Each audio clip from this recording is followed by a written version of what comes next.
In the 17th and 18th centuries, Britain became a global trading powerhouse. From the ports of London to the Caribbean sugar islands, India's cotton fields, and the Americas' tobacco plantations. A vast network of trade routes connected continents. The British colonial trade system was not only about goods but about power, wealth, and influence. Every shipment, port, and contract was part of a carefully designed system that fueled the empire and shaped global economics. But how did Britain organize this complex web of trade, and what were the hidden costs behind the wealth it generated? Hello, my dear friend. I hope you are doing well today. Thank you for joining me on this journey into one of the most fascinating and influential aspects of British history. This story is not just about ships and cargo. It is about the systems, regulations, and policies that allowed Britain to dominate global trade for centuries. The colonial trade system was carefully managed, linking raw materials, manufactured goods, labor, and capital across oceans. Before we begin, consider this question. Was Britain's colonial trade system a model of economic brilliance, or was it built on exploitation and control? In the early 1600s, Britain began laying the groundwork for a global trading network. Merchant ventures extended to India, the Caribbean, and West Africa. Charters granted by the Crown authorized merchants to operate as agents of the state, giving them exclusive rights to trade and the authority to establish posts, factories, and settlements. These early ventures linked distant lands into a single economic system, with Britain at its center. In India, trading posts were established along the western coast, including Surat, a hub for textiles, spices, and indigo. British merchants exchanged silver and other goods for local products, creating a flow of wealth that traveled across oceans. These early posts were not merely commercial outposts, they became centers of administration and negotiation, forming alliances with local rulers to protect British interests and ensure a steady supply of goods. The East India Company, chartered in 1600, embodied this dual role of commerce and political influence, gradually gaining authority to govern and tax regions under its control.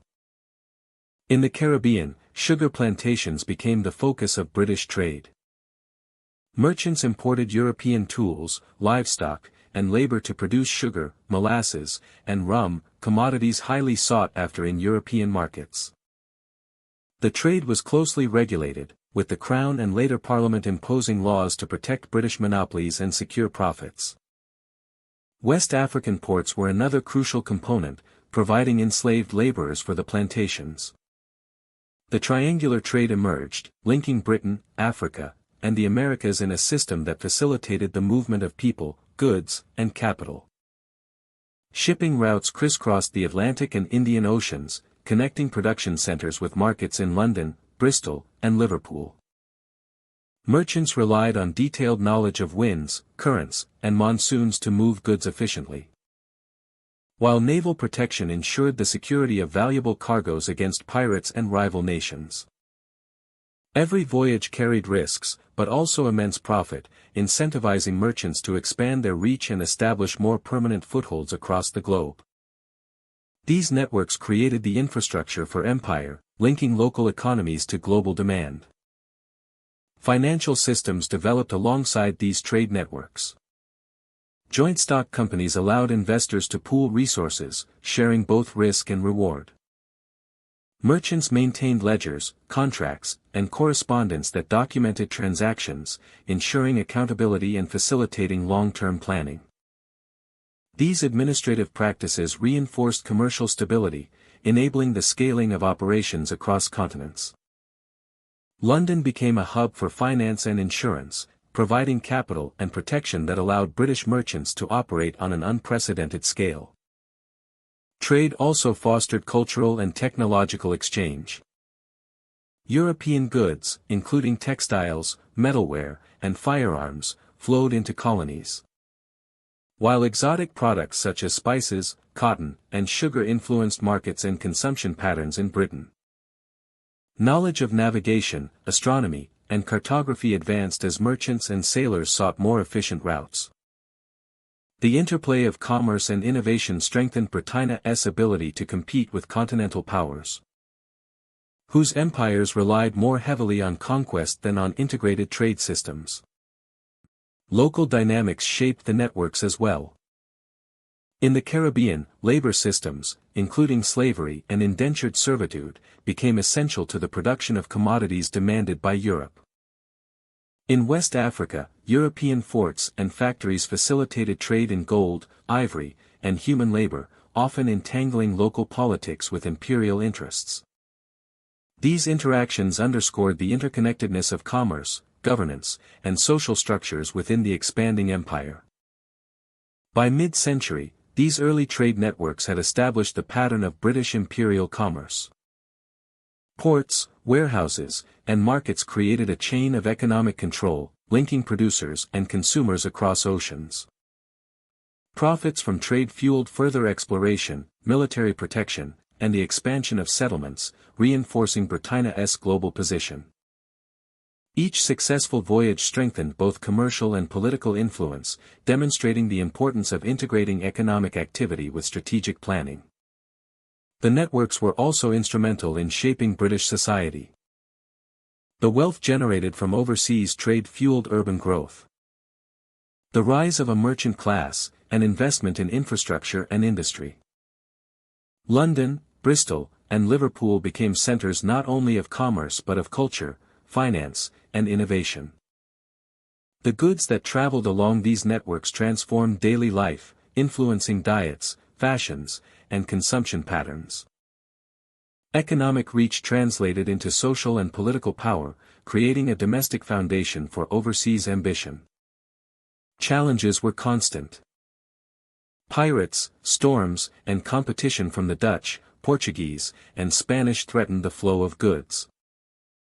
Companies invested in armed ships, fortifications, and local alliances to mitigate these risks. Administrative expertise in record-keeping, navigation, and negotiation became essential.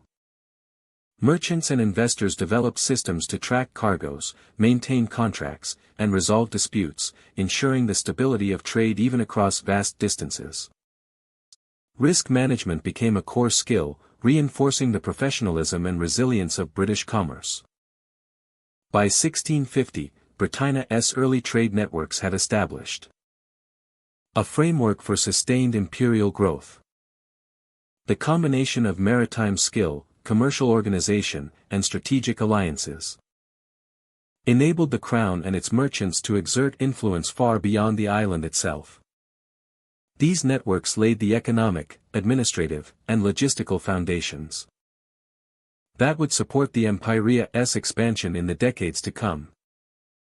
Through trade, Britain connected continents, secured wealth, and created the mechanisms of global power that defined its early modern rise.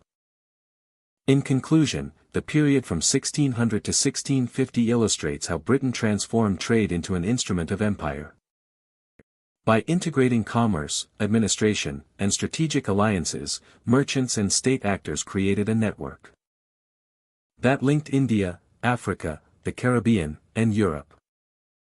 These early trade systems established patterns of economic control, cultural exchange, and administrative oversight that underpinned Britannia's emergence as a global power, demonstrating that commerce was as crucial to empire as conquest or diplomacy. From the mid-17th century, Britain sought to consolidate control over its growing empire through legislation that regulated colonial trade. The Navigation Acts, first passed in 1651, were designed to ensure that the wealth generated by overseas colonies flowed primarily to the mother country. By requiring that goods from the colonies be transported in British ships and pass through English ports, Parliament created a framework that favored domestic merchants, reinforced national shipping capacity, and limited the influence of foreign competitors. The acts were comprehensive in their reach. Certain commodities, known as enumerated goods, including sugar, tobacco, cotton, and indigo, could only be shipped directly to England or other British territories. This legal framework prevented colonial producers from selling to rival European powers, and guaranteed that England benefited from customs duties and control over pricing. By centralizing trade in English hands, the Navigation Acts fostered economic growth at home, supporting shipbuilding, port activity, and a merchant class that profited from the empire. Enforcement of the Navigation Acts required the establishment of administrative structures in both England and the colonies.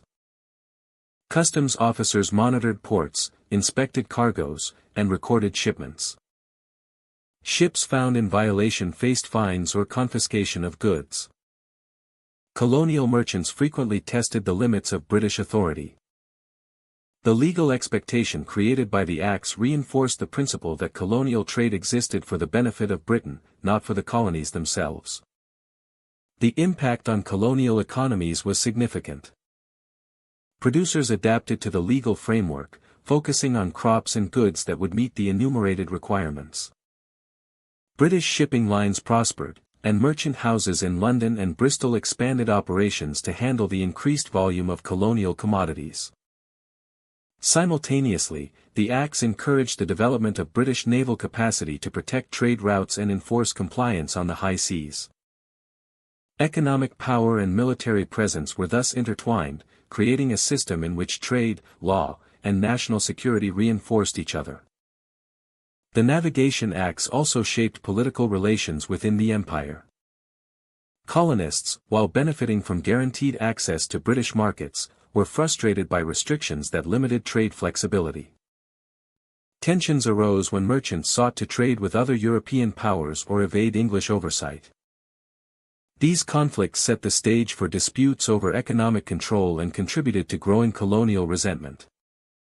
England, in turn, relied on both legislation and naval enforcement to maintain authority, demonstrating the interconnectedness of law, commerce, and imperial power. Beyond trade control, the Acts had long-term consequences for global commerce. By securing monopoly access to colonial commodities, Britain strengthened its position in European markets, gaining an advantage over rivals such as the Dutch and the French. British ships transported raw materials to England, where they were processed into finished goods for sale domestically and abroad. This system created a self-reinforcing cycle of wealth generation that underpinned the growth of the British economy and reinforced the notion that empire was both profitable and strategic. The Navigation Acts also encouraged innovation and investment in maritime infrastructure. Shipyards expanded to meet the demand for British vessels.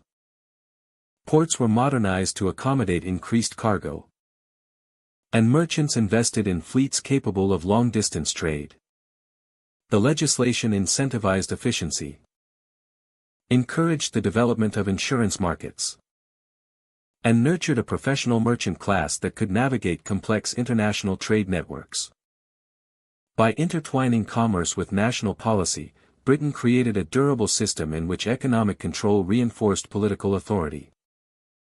While designed to benefit Britain, the Acts did not entirely suppress competition or independent initiative. Colonial merchants often engaged in smuggling or negotiated loopholes to maximize profit. Local enforcement could be inconsistent, and some colonies, particularly in the Caribbean, found ways to bypass restrictions temporarily. These dynamics highlighted the challenges of imposing metropolitan control over distant territories, and yet, the Acts provided a legal and moral justification for Britain to claim authority over colonial trade, framing the empire as a disciplined and organized system of economic governance.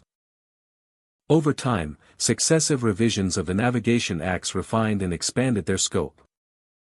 New commodities were enumerated, additional ports were regulated, and enforcement mechanisms strengthened. Parliament continually adjusted the legislation to respond to changes in global markets and colonial behavior. The Acts became a template for subsequent legal frameworks that governed colonial trade and reinforced the principle that Britain controlled the flow of wealth from its overseas territories. In conclusion, the Navigation Acts of 1651 to 1700 were central to Britannia's strategy of economic and imperial control. By mandating the use of British ships, regulating ports, and creating a legal monopoly over key commodities, Parliament ensured that colonial wealth served national interests. These acts integrated commerce, legislation, and naval enforcement into a coherent system that strengthened Britannia's economy, promoted maritime power, and asserted imperial authority. While enforcement faced challenges and colonies sometimes resisted, the Navigation Acts established enduring principles of trade regulation, demonstrating how law, commerce, and governance could combine to sustain a global empire. In the mid-17th century, sugar emerged as a cornerstone of British wealth, transforming the economy of the Caribbean and shaping the empire's global ambitions. Plantations in islands such as Barbados and Jamaica were designed to maximize production and profit. Fertile soil, tropical climates, and proximity to trade routes made these locations ideal for cultivating sugarcane, which required careful planting, tending, and harvesting. The labor to sustain this system came overwhelmingly from enslaved Africans, forced to endure grueling conditions under the supervision of planters and overseers. Planters and overseers, enslaved workers planted, cut, and processed sugarcane from dawn until dusk. Heat, insects, and the relentless pace of the work made life on the plantations harsh and often deadly.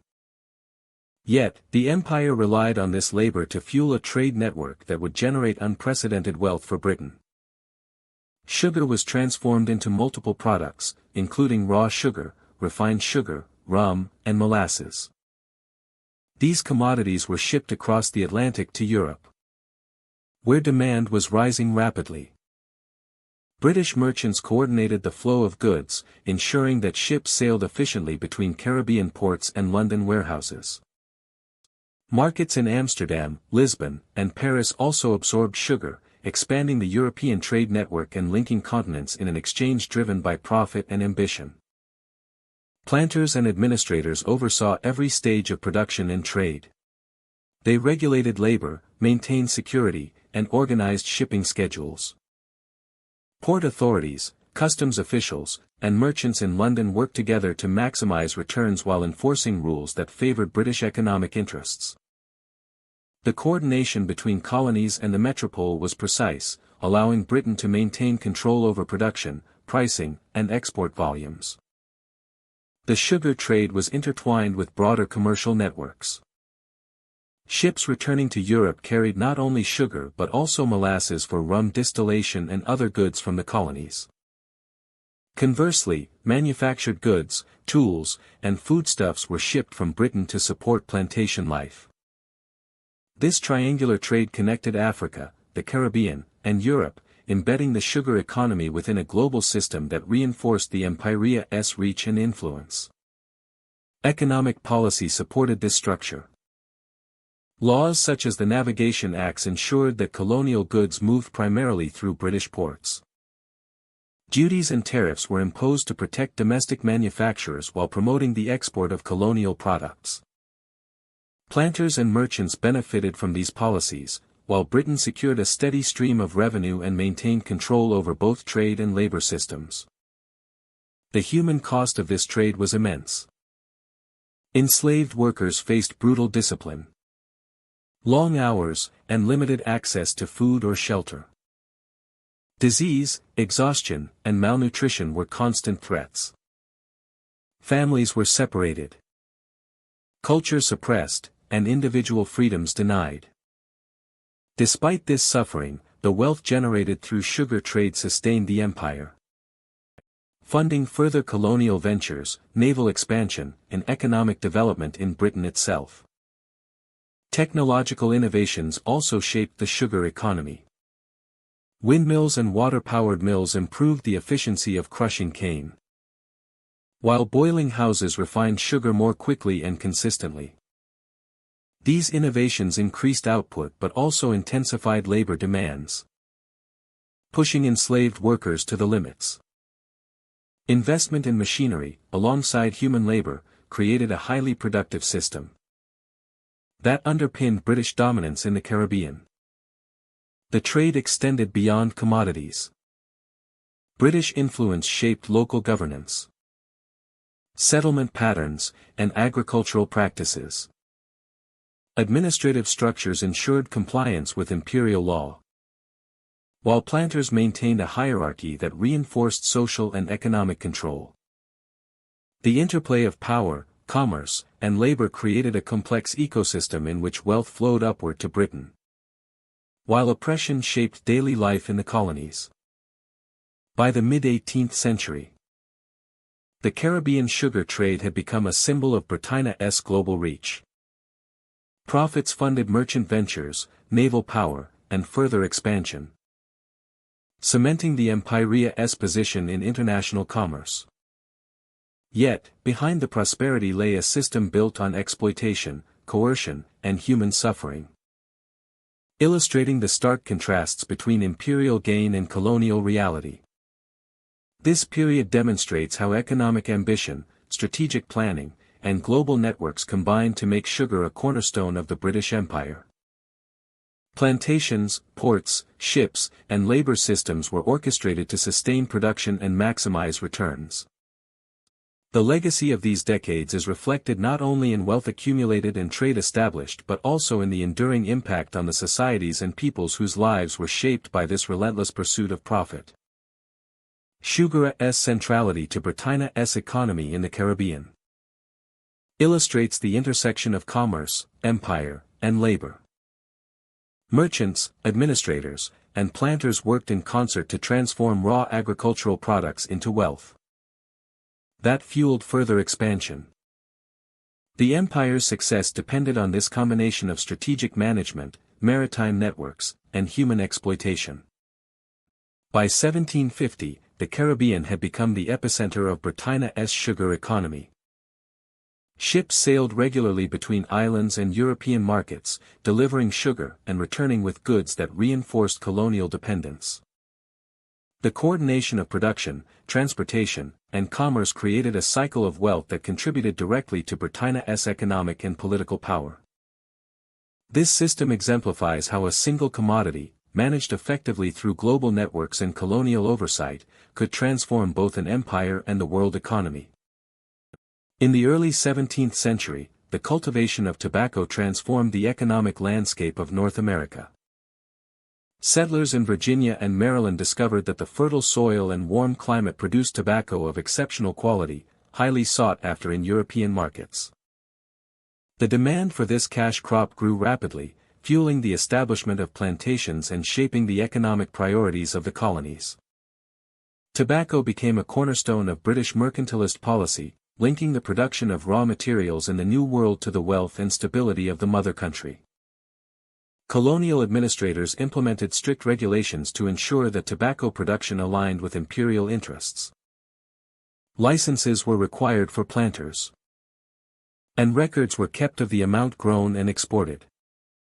Taxes and duties were imposed on shipments, channeling revenue back to Britain, and reinforcing control over colonial commerce. The Navigation Acts dictated that tobacco must pass through English ports before reaching continental Europe, allowing Britain to profit at each stage of trade. This system integrated the colonies into a global economic network, with tobacco at its center, and ensured that the wealth generated supported further expansion and governance. The labor required to cultivate and process tobacco shaped the social and economic structures of the colonies, whose contracts provided temporary labor in exchange for passage to the Americas. Over time, however, the demand for more reliable and controlled labor led to the widespread use of enslaved Africans. The institution of slavery became deeply entwined with tobacco cultivation, creating plantations that were both highly productive and socially stratified. The workforce, organized under strict oversight, produced the quantities necessary to meet European demand while entrenching patterns of economic inequality that would endure for generations. Tobacco exports played a crucial role in strengthening Britannia's economy. The steady flow of wealth from the colonies supported domestic industry, financed military campaigns, and underwrote administrative costs. The profits from tobacco, along with other colonial commodities, allowed Britain to expand its influence in North America and beyond. Merchants, investors, and government officials monitored shipments, prices, and trade routes, ensuring that the economic benefits of tobacco remained under British control. This system demonstrated the effectiveness of mercantilist policies and the centrality of colonial resources to imperial prosperity. The cultivation and export of tobacco also had profound geographic and environmental implications. Large tracts of land were cleared for plantations, altering the landscape and establishing patterns of land ownership that favored European settlers. Rivers and ports were developed to transport the crop efficiently, linking rural plantations to Atlantic trade routes. The infrastructure developed to support tobacco trade became a permanent feature of colonial life and a tangible marker of imperial influence. Beyond economics, tobacco shaped social and cultural dynamics in the colonies. Wealthy planters emerged as an influential class, holding political power and setting social norms. Their fortunes depended on adherence to British regulations, trade laws, and market demands. The colonial elite maintained close ties to Britain, reflecting the interconnectedness of economic success and imperial loyalty. At the same time, the dependence on labor of first indentured servants and then enslaved people created a rigid social hierarchy, with enduring consequences for the development of American society. Tobacco's integration into global trade also illustrated the strategic importance of North America to Britain. Control over production, transport, and distribution allowed Britain to leverage the colonies economically and politically. The British government and merchants monitored markets, adjusted policies, and intervened when necessary to protect interests. This oversight ensured that tobacco remained a reliable source of wealth and influence, reinforcing the broader imperial system and demonstrating the ability of the crown to manage distant territories effectively. The profitability of tobacco reinforced the drive for territorial expansion. Planters sought additional land to increase production, often pushing into areas inhabited by indigenous peoples. Conflicts over land, trade, and labor accompanied this expansion, highlighting the intersection of economic ambition and colonial policy. British authorities navigated these tensions carefully, balancing the interests of settlers with the need to maintain peace and control over the broader territory. Tobacco cultivation, therefore, was not only an economic activity but a catalyst for political and geographic consolidation of British power. By the mid-18th century, tobacco had become one of the defining commodities of the Atlantic world. Its production connected North America, Europe, and Africa in a triangular network of trade, labor, and capital. The cropa's importance shaped policy, social structures, and colonial administration, demonstrating the interdependence of economic production and imperial strategy. Britannia's ability to regulate, tax, and profit from tobacco illustrated the broader mechanisms through which the empire maintained dominance over distant lands. In conclusion, tobacco cultivation between 1600 and 1775 exemplified the economic, social, and political dynamics of British colonial America. The crop fueled wealth, structured labor, and reinforced imperial authority, while creating enduring patterns of settlement, hierarchy, and commerce. Through regulation, taxation, and strategic oversight, Britain ensured that tobacco strengthened both the colonies and the empire.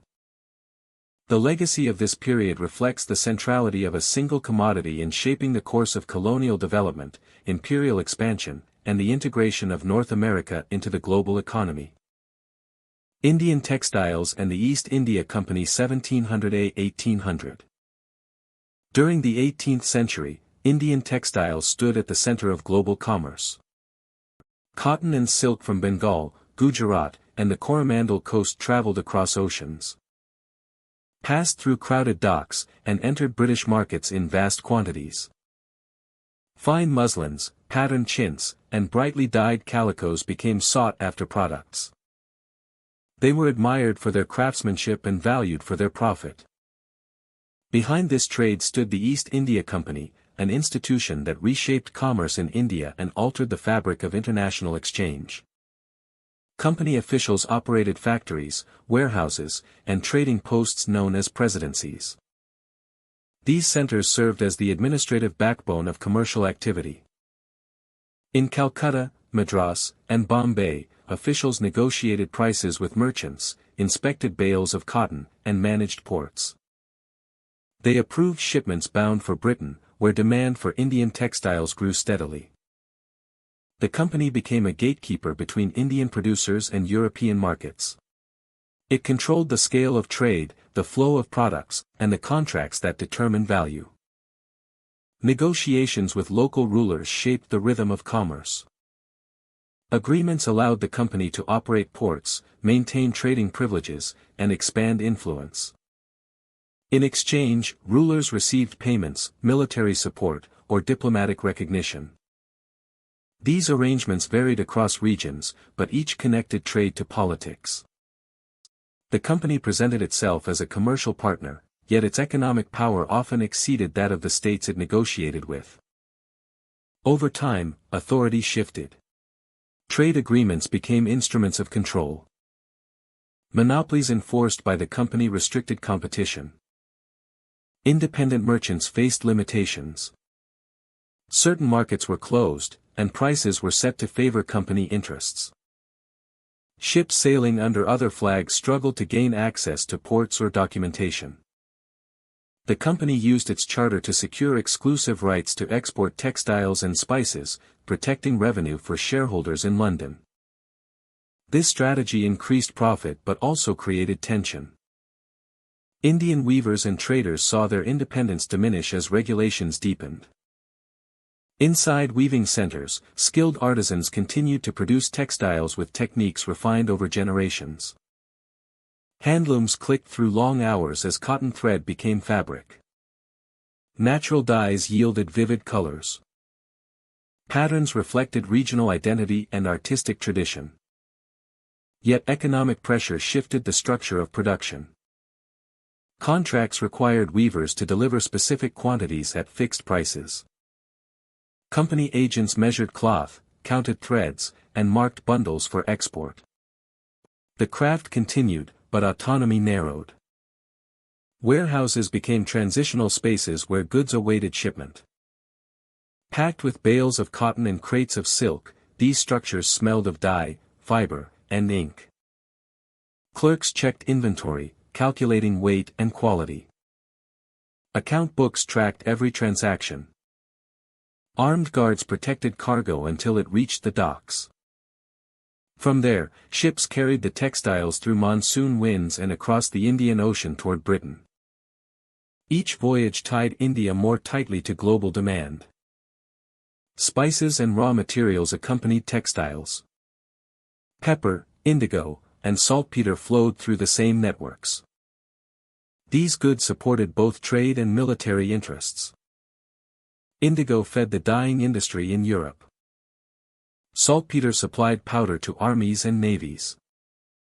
Cotton entered British mills as industrialization began. The company's role expanded beyond textiles. It became a mediator between India's economy and the growing manufacturing power of Britain. By the mid-18th century, the balance of power shifted further after victories in conflicts such as the Battle of Plassey. These events allowed the company to claim revenue collection rights in Bengal. Administration and commerce became intertwined. Revenue funded trade, and trade financed military expansion. Textile exports continued, but the conditions under which they were produced and sold changed. Company authority penetrated deeper into daily life. The Napoleonic Wars and the rise of British industrial mills altered the economic landscape. Machines in Lancashire and Manchester imitated patterns once woven by hand. Cheaper textiles from Britain began to compete with Indian cloth both abroad and within India itself. This shift affected weavers who had relied on export demand. Markets contracted. Prices fell. Indian cotton fed British machines while Indian textile producers faced new challenges. Still, the influence of Indian textiles persisted. Fabrics shaped European fashion, interior design, and trade policy. Cloth from India influenced patterns taught to weavers in Britain. Techniques traveled through imitation and adaptation. The East India Company's presence in India during this period represents a transformation in economic power. What began as a commercial enterprise became a structure capable of directing regional economies, negotiating with rulers, and enforcing political authority. Indian textiles, admired for their beauty, became symbols of a deeper process. They embodied the link between craftsmanship and empire, between skill and strategy. By 1800, the world had changed. Trade networks stretched further. Wealth accumulated in new centers. The Company's influence foreshadowed direct colonial governance. Indian textiles no longer moved solely as products of artistry. They moved as instruments of global realignment. The story of Indian textiles and the East India Company is a story of negotiation, adaptation, and transformation. It reveals how a product can shape policy. It shows how commerce can guide the course of history. It reminds us that behind every shipment was a chain of decisions, from the handloom artisan to the company director. It reflects an era when trade became power, and when power reshaped entire societies. The cloth woven in India carried more than patterns. It carried the marks of a changing world. In the mid-17th century, Britain became deeply involved in West African trade, a system that would come to define the economy of the Atlantic world for over a century.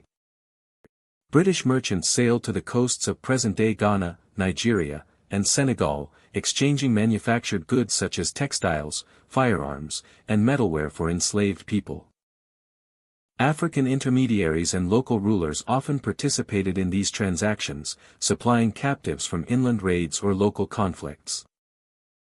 This trade was lucrative for all parties involved, yet it was built upon human suffering, uprooting thousands from their homes and communities. Enslaved individuals were transported across the Atlantic in the notorious Middle Passage, enduring overcrowded holds, disease, and extreme deprivation. Ships left Africa bound for the Caribbean, North America, and South America, carrying men, women, and children to work on plantations. Upon arrival, they were sold at auction to plantation owners, becoming the backbone of sugar, tobacco, and cotton production. These commodities were then shipped to Europe, where they fueled industries and satisfied growing consumer demand, linking continents in a complex system of commerce. This triangular trade created immense profits. European goods were exchanged for human cargo in Africa. Enslaved people were sold in the Americas. And plantation products were returned to Europe. The wealth generated underpinned the expansion of British ports, shipbuilding, and financial institutions. Laying the foundation for broader imperial ambitions, London, Bristol, and Liverpool prospered as centers of commerce. Coordinating shipments, managing investments, and insuring vessels against loss, merchants maintained detailed records and contracts. To track cargoes, revenues, and risks, creating an early form of global economic management. Plantations in the Americas became sites of concentrated labor and brutal control. Enslaved workers were forced to maintain fields, mills, and processing facilities under grueling conditions. Their labor produced the commodities that sustained the triangular trade, reinforcing the economic dominance of Britain and other European powers. Mortality rates were high, and the constant influx of new captives was necessary to maintain production. The human cost of these operations was staggering, embedding long-term social and cultural disruptions across continents. British merchants and shipowners invested in fleets capable of making multiple voyages per year. Vessels were constructed to maximize cargo capacity. While navigational knowledge of winds, currents, and ports ensured efficient travel. Merchant captains often relied on seasoned sailors familiar with transatlantic routes. And security measures such as armed escorts and fortified coastal posts protected shipments from pirates and rival European nations. Every journey involved risk, yet the potential rewards incentivized continuous expansion of the trade. Financial systems evolved to support these operations. Investors pooled capital through joint stock arrangements, spreading risk and increasing capacity for trade. Insurance markets developed to protect against loss of cargo, including enslaved people and plantation goods. Ledgers documented sales, purchases, and revenue streams, allowing merchants and financiers to plan further expeditions. This combination of commerce, risk management, and maritime expertise solidified Britannia's position within the transatlantic trade network. The trade's impact extended beyond economics. European demand for sugar, tobacco, and cotton drove the expansion of plantations and infrastructure across the Americas, and elevating merchants and financiers, while financing industrial development and urban growth.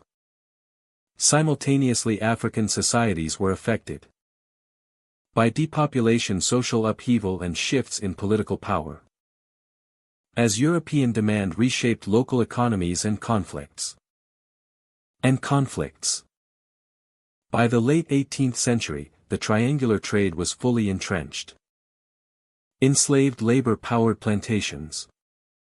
Transatlantic shipping connected Africa, the Americas, and Europe. Profits enriched merchants and states. British dominance in maritime trade allowed it to expand influence over colonies and rival powers. Ports, warehouses, and financial institutions became hubs that coordinated vast networks of production and exchange, demonstrating the global scale of economic activity. The system also produced moral and political debates. Abolitionist movements began to emerge in Britain and other European countries, questioning the ethical foundations of enslaving human beings for profit. Campaigns for reform highlighted the brutality of the Middle Passage and the conditions on plantations, eventually leading to legislation that curtailed and then outlawed the trade. Despite the eventual abolition of slavery, the economic structures and wealth created during this period continued to shape British society and empire. In West Africa, the trade left enduring consequences. Coastal forts and trading posts became centers of European influence, while local economies were redirected toward capturing and selling enslaved people. Communities experienced disruption, warfare, and population loss, altering social and political dynamics for generations. These consequences were mirrored in the Americas, where societies were shaped by forced labor, cultural suppression, and demographic change. By 1800, Britain's involvement in the triangular trade had cemented its position as a global commercial power. The wealth accumulated enabled further expansion of colonies, investment in shipping and industry, and the creation of networks that connected multiple continents. At the same time, the human cost was undeniable, leaving legacies of suffering and inequality that would resonate for centuries. The triangular trade exemplified the intersection of commerce, empire, and human exploitation, demonstrating both the capabilities and moral compromises of British global ambition. In conclusion, the period from 1650 to 1800 illustrates how West African trade and the triangular system were central to Britain's rise as a maritime and commercial power. Through the exchange of goods, the transportation of enslaved people, and the integration of production and markets, Britain created a system that connected continents and shaped the world economy.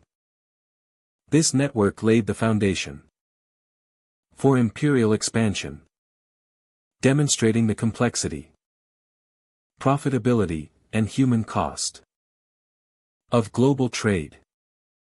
From the early 18th century, Britain's expanding empire required a sophisticated system to manage trade across the Atlantic, the Caribbean, and beyond. The growth of colonial commerce, including sugar, tobacco, cotton, and manufactured goods, demanded more than ships and ports. It required an organized bureaucracy capable of monitoring and regulating the flow of goods and wealth. Customs officials, port authorities, and clerks became the backbone of this administrative network, ensuring that rules were applied, duties were collected, and economic control remained firmly in British hands. At the heart of this system were customs offices in key ports such as London, Bristol, Liverpool, and Glasgow. These offices recorded shipments arriving from the colonies, documented the origin and quantity of commodities, and assessed tariffs according to legislation such as the Navigation Acts. Each shipment required detailed logs, signatures, and verification, creating a paper trail that allowed metropolitan authorities to track colonial production and monitor compliance. The meticulous recording of goods provided both economic intelligence and a legal foundation for taxation and enforcement. In the colonies, port authorities played an equally critical role. Officers inspected incoming and outgoing cargoes, checked manifests against recorded shipments, and ensured that goods destined for Britain adhered to shipping requirements. British merchants, local administrators, and sometimes naval personnel worked together to maintain oversight. These colonial officials had to balance efficiency with enforcement, discouraging smuggling while facilitating legitimate trade. The presence of a bureaucratic structure reassured investors and merchants that commerce was predictable and protected by law. Clerks and record keepers were essential to the system. Their meticulous work maintained ledgers, tracked payments, and managed correspondence between the colonies and London. By maintaining an organized flow of information, they allowed policymakers to make informed decisions. About trade priorities, naval protection, and colonial administration. Naval protection and colonial administration. The bureaucracy was not only a tool for enforcement but also a source of strategic intelligence, helping Britain anticipate shifts in production, demand, and potential resistance in far-flung territories. The efficiency of this bureaucracy was critical in enforcing economic policies. Tariffs and duties were central to Britannia's mercantile strategy, ensuring that wealth generated in the colonies contributed directly to the mother country. Officials monitored compliance with regulations that restricted colonial trade to British ships and ports, and they were empowered to impose fines or seize goods in cases of violation. By linking administrative oversight with legal authority, Britain could regulate trade systematically, rather than relying solely on ad hoc enforcement or naval intervention. Bureaucracy also reinforced the power of the state over distant colonies. By standardizing processes and documentation, the administration created a uniform system that could be replicated across multiple territories. Governors, magistrates, and merchants relied on clear procedures for taxation, record-keeping, and reporting. This consistency strengthened British authority, creating the impression of a centralized and capable empire. Even in remote ports, the presence of officials and records signaled that the Crown maintained control and that violations would be identified and addressed. The interplay between bureaucracy and commerce extended to the merchant class. British traders depended on the predictability provided by administrative oversight, knowing that adherence to rules and proper documentation facilitated access to markets. Conversely, the system constrained colonial merchants, limiting their ability to trade freely with foreign powers. The bureaucracy thus served both as an enabler of British economic expansion and as a mechanism of control, channeling profit and influence back to London while regulating colonial enterprise. Naval enforcement complemented administrative oversight. British warships patrolled key trade routes, and customs officials coordinated with naval officers to deter smuggling or unauthorized trade. The bureaucracy ensured that information flowed between ports and London, allowing ships to be dispatched when violations or threats were detected. This integration of civil and military oversight exemplified how Britain combined administration, commerce, and security to maintain imperial dominance across continents. Over time, the bureaucratic apparatus evolved in response to the growth of trade and complexity of the empire. New departments were established to manage specific commodities and regions, and administrative functions. Technological advances, including improved record-keeping techniques, telegraph communication, and standardized forms, increased efficiency and accuracy. The expansion and refinement of bureaucracy reflected Britain's commitment to maintaining control over distant territories, ensuring that the empire's economic foundation remained stable and profitable. The impact of this administrative system was far-reaching.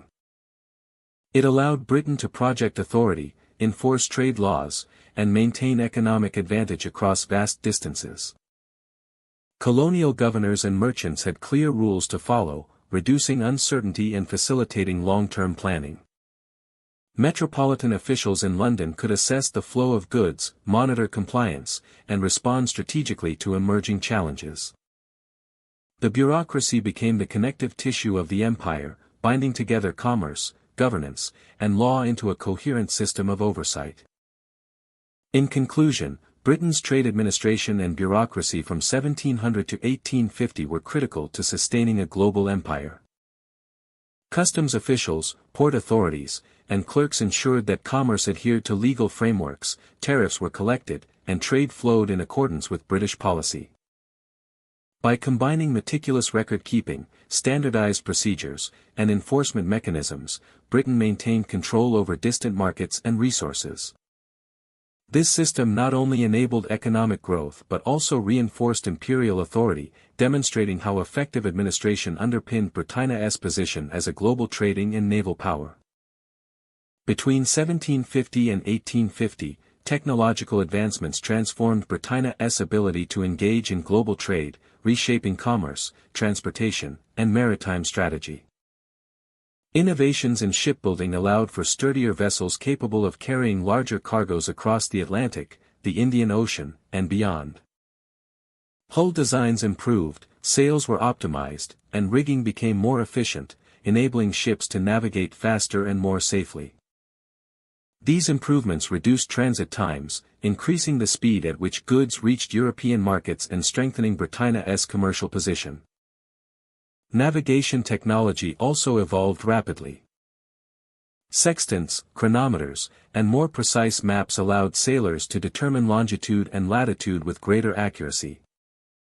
Improved charts highlighted dangerous reefs, hidden shoals, and shifting currents, reducing shipwrecks and safeguarding valuable cargoes.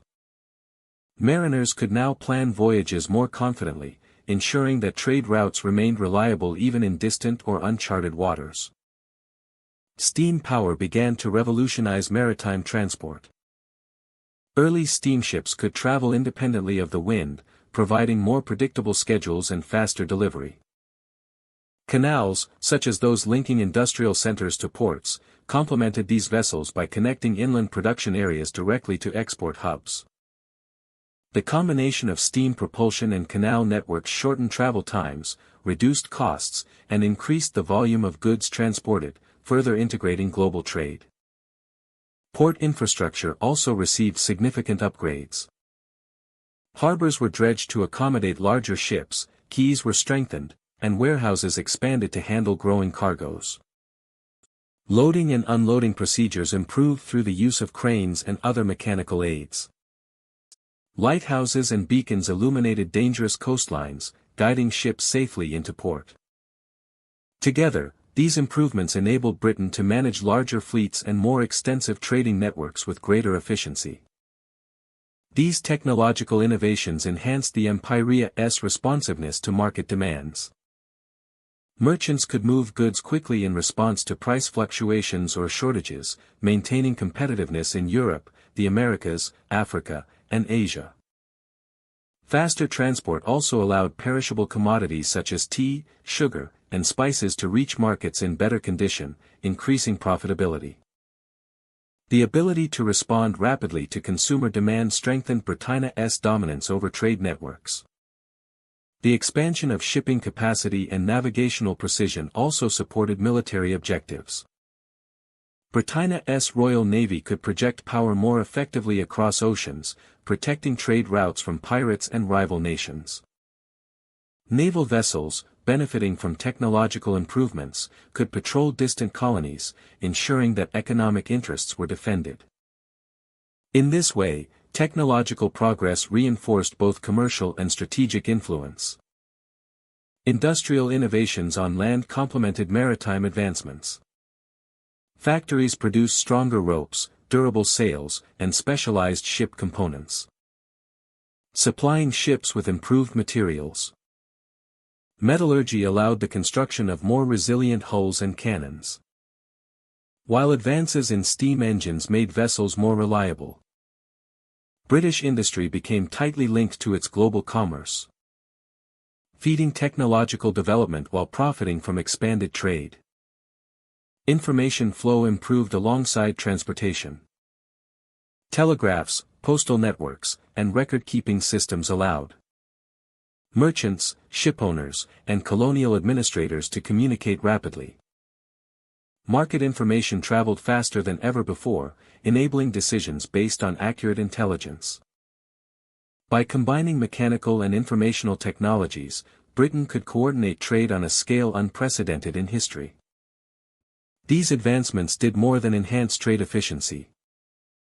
They transformed global commerce into a system that Britain could dominate. Faster voyages, safer navigation, and more capable ports meant that Britannia's influence extended across continents. Commodities from the Caribbean, India, and China moved reliably to European markets, while manufactured goods flowed in the opposite direction, reinforcing economic dependence and control. By 1850, Britannia's integration of technology into trade, navigation, and infrastructure had created a competitive advantage that few other nations could match. Steamships and canals had shrunk distances, improved safety, and increased speed. Ports could handle unprecedented cargo volumes, while navigation and mapping innovations reduced risk. Together, these advances underpinned a global trading empire, allowing Britain to extract, transport, and profit from resources and markets on a vast scale. The period from 1750 to 1850 illustrates how technological progress was central to Britannia's commercial and imperial dominance. Shipbuilding, navigation, steam power, and port infrastructure worked in concert to enhance trade efficiency, protect economic interests, and project influence globally.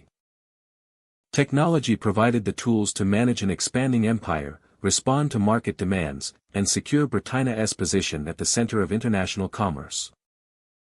Technology provided the tools to manage an expanding empire, respond to market demands, and secure Britannia's position at the center of international commerce. In sum, this era demonstrates that technological innovation was not merely a matter of engineering or mechanics. It shaped economic patterns, enabled strategic control, and transformed the empire into a responsive, coordinated, and far-reaching system. Ships sailed faster, canals linked production to trade, lighthouses guided safe passage, and steam powered efficiency. Together, these developments ensured that Britannia's global dominance was underpinned by both human ingenuity and industrial capability, reinforcing its place as the leading commercial power of the age. From the early 18th century onward, Britain's global trade networks faced persistent challenges from European rivals. France, Spain, and the Netherlands sought to expand their own colonial empires and dominate lucrative markets.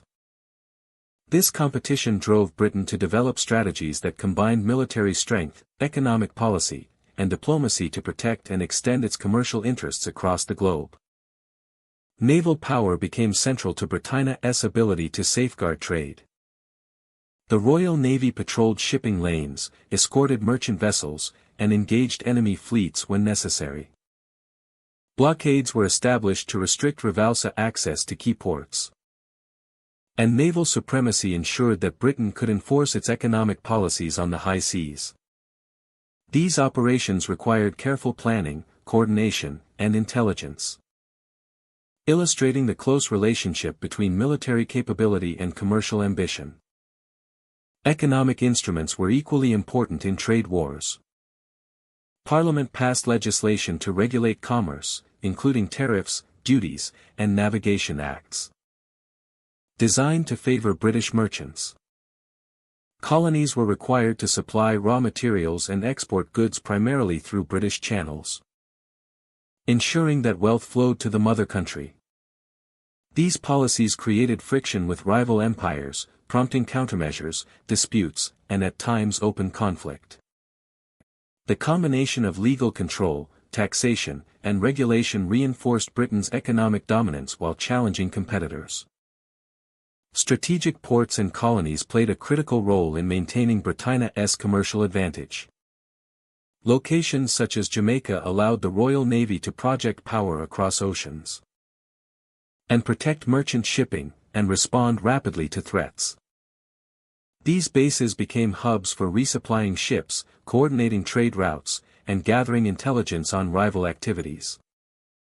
By securing these points, Britain created a global infrastructure that strengthened both military and economic influence, making it difficult for competitors to challenge its supremacy. Diplomacy complemented military and economic measures. Treaties, alliances, and negotiations with European powers and local rulers sought to stabilize trade relationships and limit conflict. Britain used these agreements to assert influence, enforce commercial terms, and gain favorable access to resources and markets. Even when coercion or force was necessary, diplomatic frameworks provided a veneer of legality and international recognition, demonstrating the integration of strategy, policy, and ideology in protecting British trade. The rivalry extended to specific commodities. Sugar, tobacco, tea, and cotton were highly contested, with European powers seeking monopolies or preferential access. Britannia's success in maintaining control over production, transport, and markets gave it significant leverage in global trade. Merchants, investors, and colonial administrators monitored prices, production levels, and shipments, ensuring that Britain remained competitive while rivals faced restrictions and limitations. The management of these commodities required a combination of commercial expertise, administrative oversight, and military protection. Conflicts often escalated into open warfare. Naval battles at sea and territorial skirmishes in colonies determined control over shipping lanes, ports, and trade routes. Parliament, the Crown, and colonial governors coordinated these operations to maximize effectiveness, balancing the protection of economic assets with the maintenance of empire. The ability to respond quickly to rival actions, adapt strategies, and sustain long campaigns was essential for Britannia's commercial survival and expansion. Technological and logistical innovations reinforced Britannia's advantage. Ships, navigation techniques, and communication systems allowed the Royal Navy and merchant fleets to operate efficiently across vast distances. Accurate charts, updated intelligence, and effective supply chains enabled Britain to anticipate rival movements, protect commerce, and sustain blockades. These capabilities ensured that Britain could maintain dominance even in regions far from European centers of power, creating a truly global commercial network. Trade wars also influenced domestic politics and policy. Parliamentary debates, economic reports, and financial oversight shaped decisions on fleet size, taxation, and colonial management. Merchants and investors lobbied for measures that protected their interests, while officials evaluated risks and projected long-term benefits. This close interaction between governance, commerce, and military planning reinforced the central role of Britannia's institutions in sustaining empire and economic supremacy. By the mid-19th century, Britain's integrated approach to trade wars had established it as the dominant commercial power. Naval superiority, strategic ports, economic regulation, and diplomatic engagement combined to protect markets, restrict rivals, and ensure steady revenue flows. The experience of managing competition with France, Spain, and the Netherlands highlighted the importance of coordinated policy, disciplined execution, and strategic foresight in maintaining global trade dominance. In conclusion, between 1700 and 1900, Britain faced persistent rivalries in global commerce. The interplay of naval strength, economic regulation, diplomacy, and strategic planning allowed the empire to overcome these challenges. By securing key ports, regulating trade, protecting merchant shipping, and engaging diplomatically with competitors, Britain maintained dominance over the most valuable trade routes and markets. These trade wars and rivalries were not merely conflicts over goods, they shaped the empire's institutions, military priorities, and global influence, reinforcing Britannia's position as the preeminent commercial power of the age. By the 19th century, the British Empire was connected by a trade system that stretched across oceans and continents.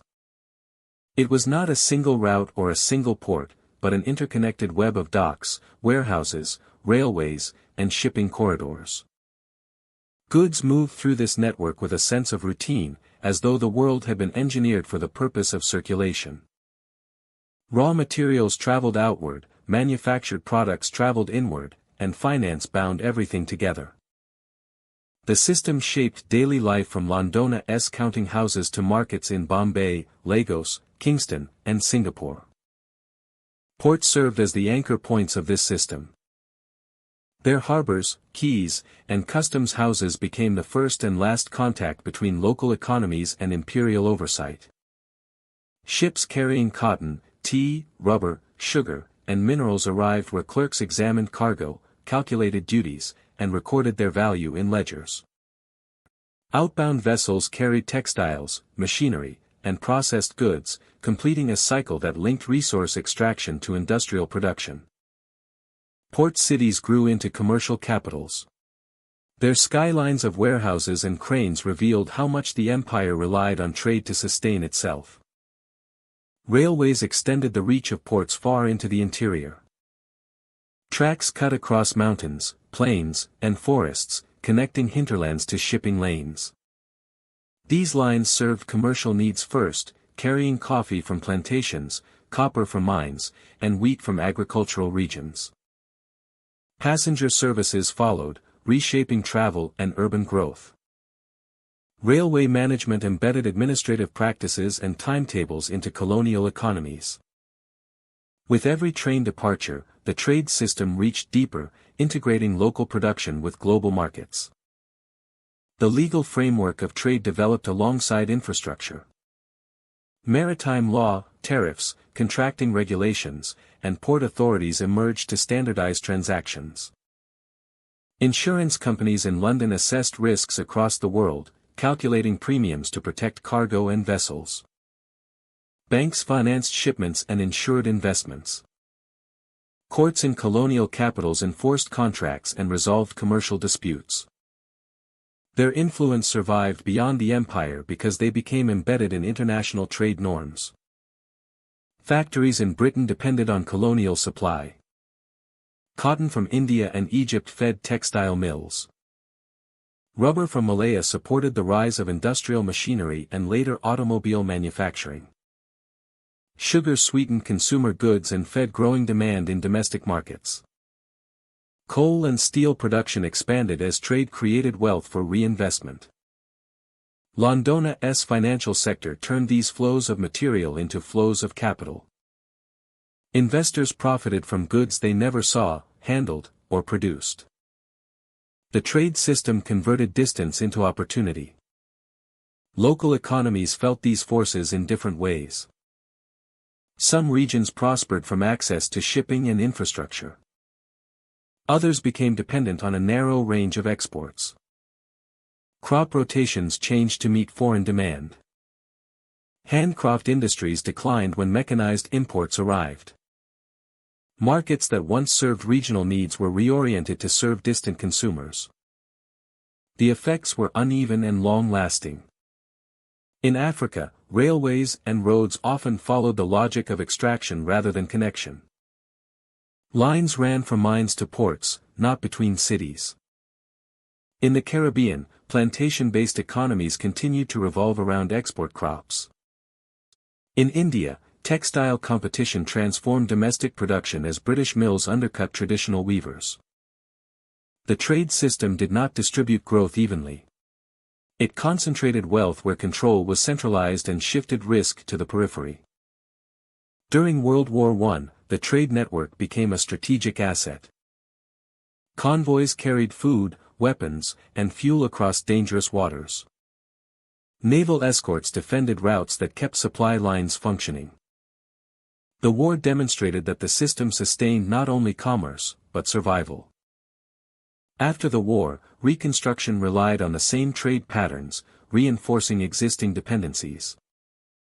The system reasserted itself because there were no alternatives ready to replace it.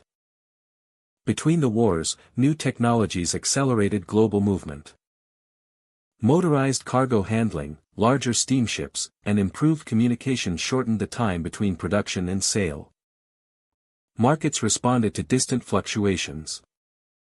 Colonies that could not meet these demands faced economic strain.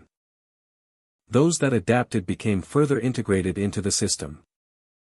World War II placed the trade network under extreme pressure. Submarine warfare threatened supply lines.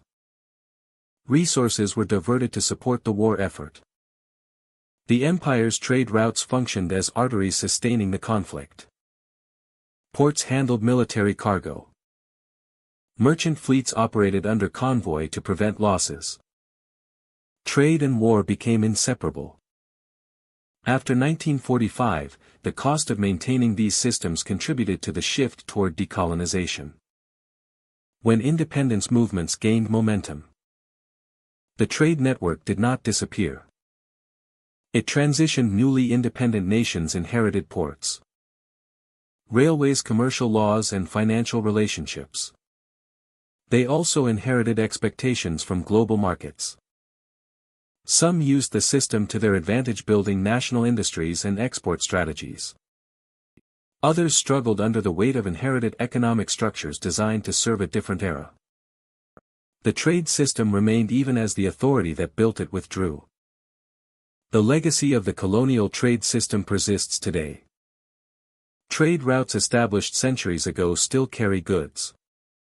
Maritime law, insurance practices, and customs procedures retain their roots in this period. Ports built for imperial commerce now operate within global supply chains. International relations reflect the economic patterns that developed during the empire's height. Some nations hold advantages created long before their independence. Others continue to renegotiate their relationship with these inherited systems. The story of the colonial trade system is more than a history of goods. It is the history of how economies became interconnected, how infrastructure shaped identity, and how global markets developed from regional decisions. It reveals how power can travel through crates, contracts, and cargo holds. It shows that the past is not only remembered. It is embedded in the way the world functions. Between 1800 and 1945, Britain's trade system built a global framework that influenced governments, shaped industries, and redirected the future. Its legacy reaches into the present, not as a distant memory, but as the structure beneath modern economies. The network remains, carrying with it the echoes of the age that created it. The story of Britannia's colonial trade system reveals how commerce and empire were inseparable. Through legislation, administration, naval power, and global networks, Britain controlled the flow of goods, wealth, and influence across continents. While the system created prosperity for the empire, it often came at great human and cultural cost. Thank you for joining me on this journey through history. May understanding the mechanics of colonial trade help us see the complexities of empire, economics, and global influence. Until next time, my friend, stay curious and continue exploring the stories that shaped the modern world.